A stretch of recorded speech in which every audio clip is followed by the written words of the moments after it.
What if I told you that the way people treat you can change in an instant, based on nothing more than what you wear, how you walk, or the car you drive?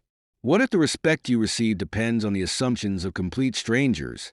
One CEO wanted to put this to the test, but he wasn't ready for what he would discover, not just about his own company, but about human nature itself.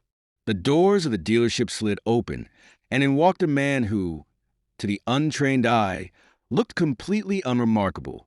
A faded polo shirt, worn-out sneakers, a watch that was more practical than prestigious. He moved with quiet confidence, yet not a single salesperson approached him. He wasn't the kind of customer they were eager to impress. But what they didn't know was that this man, Nathan Carter, was not just any customer.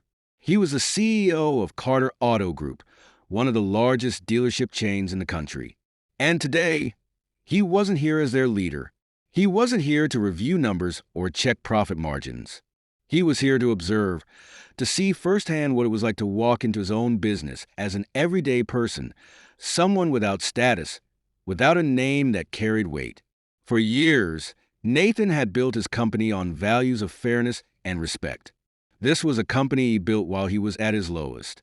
He built it with his blood, sweat, and tears. Now, it's time to enjoy the fruits of his labor, but something had been nagging at him.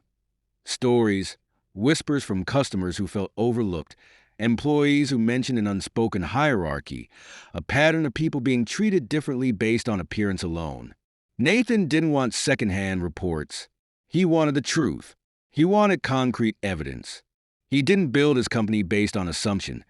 He built it based on data, evidence, and honesty. So he left behind the tailored suits, the expensive watch, the luxury car that normally signaled his success. Today, he wasn't a CEO. He was just another customer. As he strolled through the showroom, he took in the way things worked.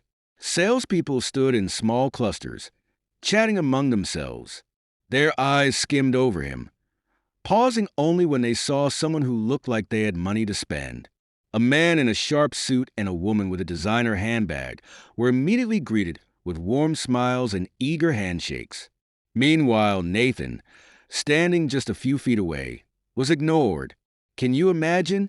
If you've ever been treated like a nobody or nonentity, simply because of the way you dressed or appeared, I'm sure you can relate to this story. Hit the subscribe button to stay connected and learn how this interesting story ends. Carter wasn't here to demand attention. He was here to understand. And it didn't take long for him to get exactly what he came for. Near the corner of the showroom, he spotted a modest sedan. Nothing flashy, nothing that screamed wealth. Just a good, reliable car. The kind of vehicle many hardworking people saved up for, hoping to make a smart purchase. He ran his fingers along the smooth surface, pretending to examine it. That's when he heard it. The conversation was quiet, hushed, just far enough away that they likely thought he couldn't hear. But he did.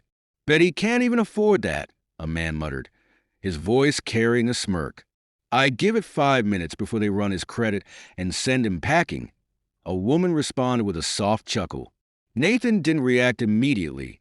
He let the words settle, let the weight of them sink in. These people didn't know him. They had no idea what he had built, what he had overcome. And yet, in a matter of seconds, they had decided his worth. They had judged him based on nothing more than the clothes on his back and the car he was looking at. A younger Nathan might have ignored it, walked away, let their words roll off him like water. But today, standing inside the company he had built, the company that bore his name, he knew this was bigger than just him. He wanted to use this opportunity to school ignorance. He turned slowly, his movement deliberate. The two customers stiffened when they saw him looking directly at them. Their smirks faltered. "Excuse me," Nathan said, his voice calm but firm. "Were you talking about me?" The man hesitated. "Oh, no. We were just talking. No offense, man." Nathan nodded, taking a slow step forward. It's funny how these kinds of conversations always seem to be at someone else's expense. He let his words hang in the air for a moment, watching their discomfort grow. You don't know me. You don't know what I've done, what I've been through, or what I can afford. And yet you assumed. The woman fidgeted with the strap of her purse. It was just a joke. We didn't mean anything by it.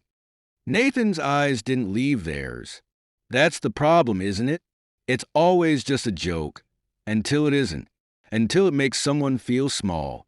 Until it reminds people that they have to prove their worth just to be treated with respect. The man's face flushed. Look, we didn't mean any harm. Maybe not, Nathan said. But harm isn't always intentional. The next time you decide to judge someone, maybe ask yourself if you want to be judged the same way. The dealership had gone quiet.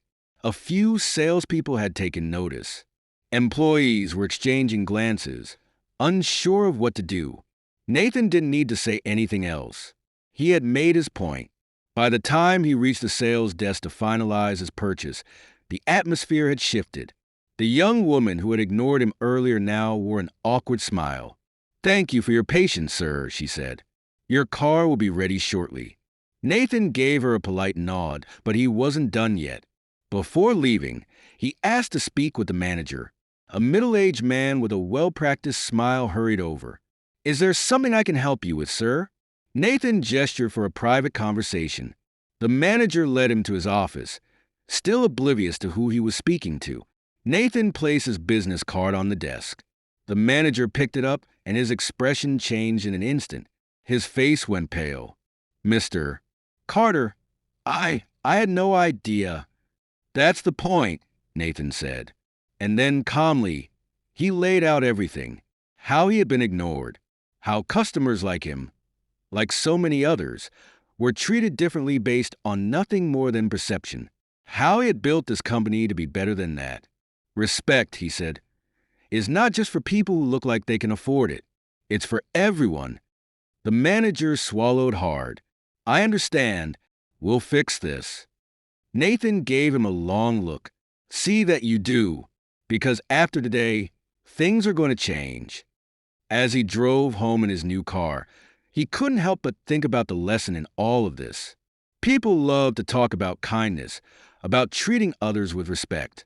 But when the moment comes, when no one is watching, do they practice what they preach? The way we treat people when we think they have nothing to offer us. That's who we really are. Nathan had walked into that dealership expecting to find cracks in the foundation. What he found was a reminder that change doesn't come from hoping things will get better.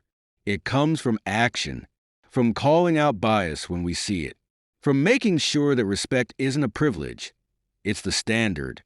So, the next time you meet someone, before you assume, before you judge, ask yourself one simple question. Would I want to be treated this way? And if this story made you think, if it challenged you even a little, then subscribe. Because these are the kinds of stories that matter. Stories that remind us that kindness isn't weakness, that respect isn't optional, and that change starts with each of us.